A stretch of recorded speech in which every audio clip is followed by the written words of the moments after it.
Hey YouTube, I'm back with another video here. I wanted to show you guys this expansion pack that I got for my Champion battery powered generator.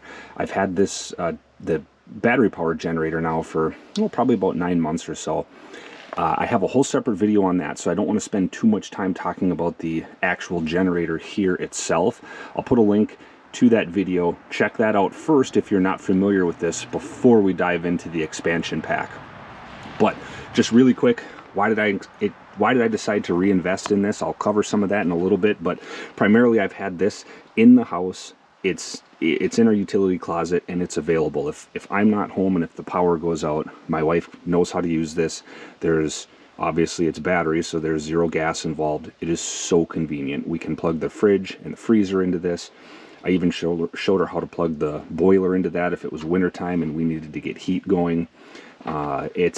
It's just really handy to have. Obviously, if we needed the well or something like that run, I'd have to be home and hook up the big gas generator to the disconnect panel. But for just a potential temporary outage that might be fixed in a couple hours, like, this is awesome to have. And I'll cover some more of that here in a little bit. But I recently picked up this model 201-107 expansion pack, and it's a 1600 watt hour pack. Now the original generator is 3200 watt hours, so I essentially added 50% capacity by adding this expansion to it. And it's super easy. This is just a standalone unit, weighs 20 pounds. Some quick specs on this guy. You charge it with a AC wall charger here. So it's a pretty good sized brick, as you can see, but it's just a standard wall outlet. And then it has like the MC4 style connector to just plug into the back of the expansion pack. And let me show you that as long as we're talking about it. So here's the back side of the pack, and this is the big plug that connects into the main generator, and that's what links the two together. Here you've got your charging port. Now you could use this for either solar or for the AC outlet.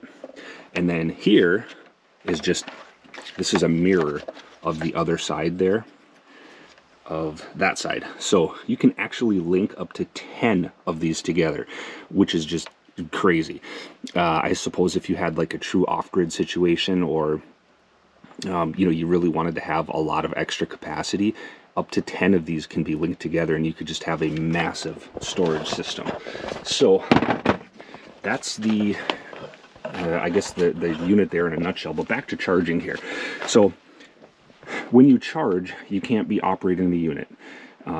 It's got to be disconnected and then plug in your charger.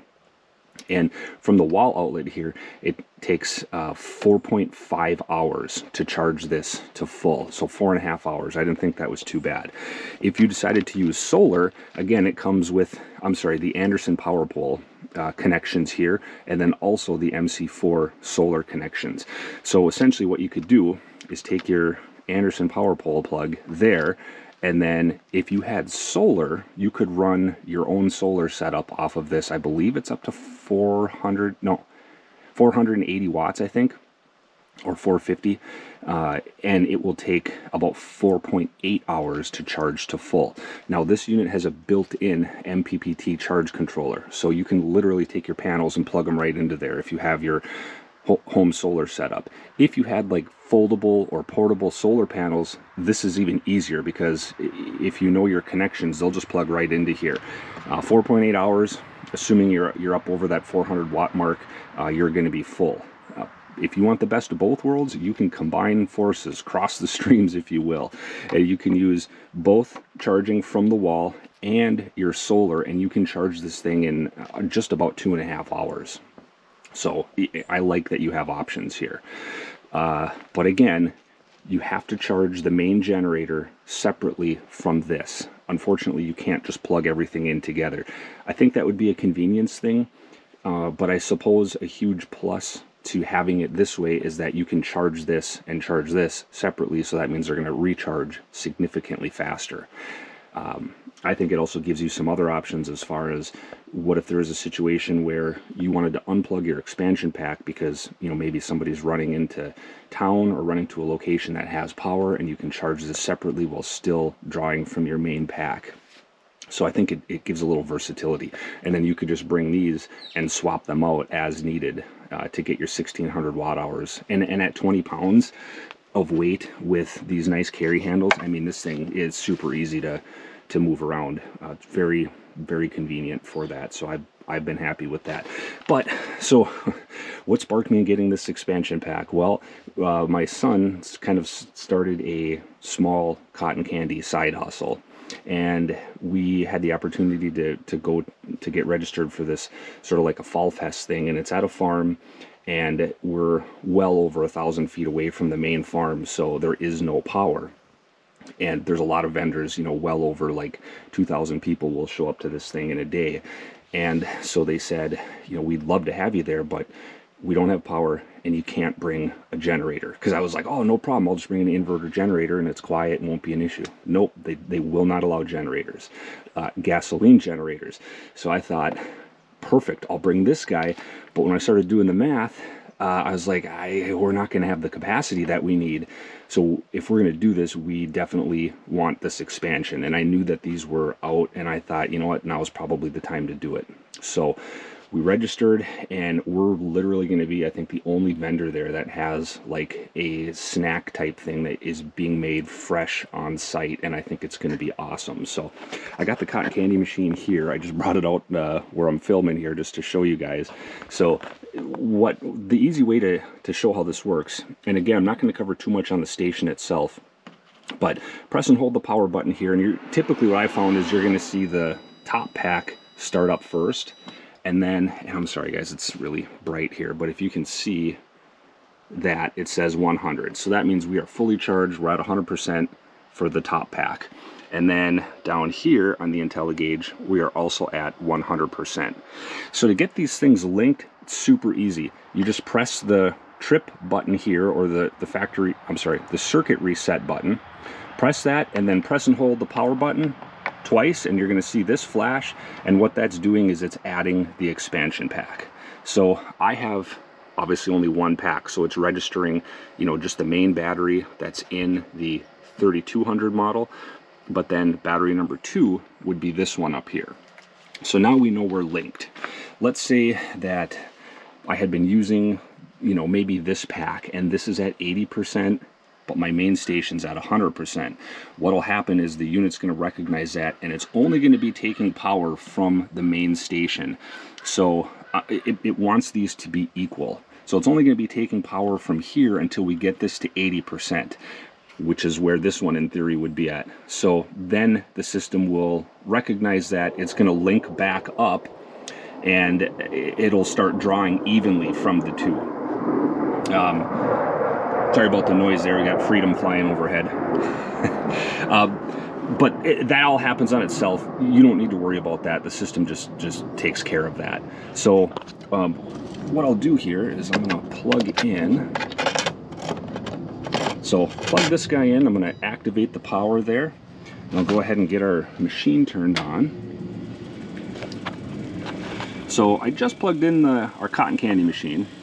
And it does take a minute here to sort of spool up and get the heating coils and whatnot warmed up. And I hope you guys can see this, but this display here is constantly going to be changing, if you can see right above my finger there. So right now we're drawing 9.7 amps. And it says that at this rate, we could go for 3.5 hours. Now the event that we're going to is 6 hours. We're at about 1100 watts. The event that we're going to use this is about 6 hours in duration. But here's the thing with this machine, as I'm sure you could imagine with anything that has a heating source, it uses a lot of power on startup. But once it's up to the heat that it needs, it'll just modulate on, off, on, off, on, off. And I should have about 8 hours of continuous runtime, no problem, with this current setup. Also times, if any of you guys are familiar with cotton candy or any carnival type stuff, you can make stuff ahead a little bit, you know, and then shut the machine off. So that's like super gonna be easy to do. I could just shut it off and then let everything cool down. If there were to be a case where, again, and here's what I alluded to earlier, let's say I'm using this and you know, we still have like 50% left in this, I could always take this off, and they said you could run up to the barn or to the house and then separate this guy, plug it in, and let it charge for an hour or 2 hours, and then bring it back, and now I've got even more capacity available. Whereas if I didn't have this expansion, I couldn't take this somewhere and have the ability to charge it and regain some of that power back. But anyway, that's just a quick overview of this Model 201-107 expansion pack. Again, I don't get paid for this, you guys. Like, this is, I seriously did this for my son, and it's going to take a couple years to get this thing paid back in these events, but I mean, we may crush it here in a couple weeks, and this thing, potentially pays for itself in one outing. I mean, that would really be something. You do get, speaking of longevity, you do get a 3-year warranty with this, 1,000 cycles of use, and at 1,000 cycles you should still be at 80% of the 1,600 watt power. So it's got a good radium. These lithium batteries are just getting better and better. This does have cooling in it, so you may hear a fan that comes on depending on the ambient temperature. Definitely when it's charging, the brick and the pack are going to be making a little bit of noise, but I mean, it's like a small computer fan, so it's not deafening or anything like that. But I will leave a couple, and again, as I said, I don't get paid for these, but I will provide a couple links in the description that are affiliate links. If you guys click on it, and if you purchase anything, that just helps me out. I do get a small commission. The links don't cost you anything more, and sometimes they may even give you a little bit of a sale, but it does help me out and helps the channel, and helps recoup some of my costs and time putting these videos on. But if you have any questions, leave them in the comments below. I look forward to answering them and sort of letting you know how it goes here in a couple weeks at the event. So thanks again, guys. Appreciate your time. Take care.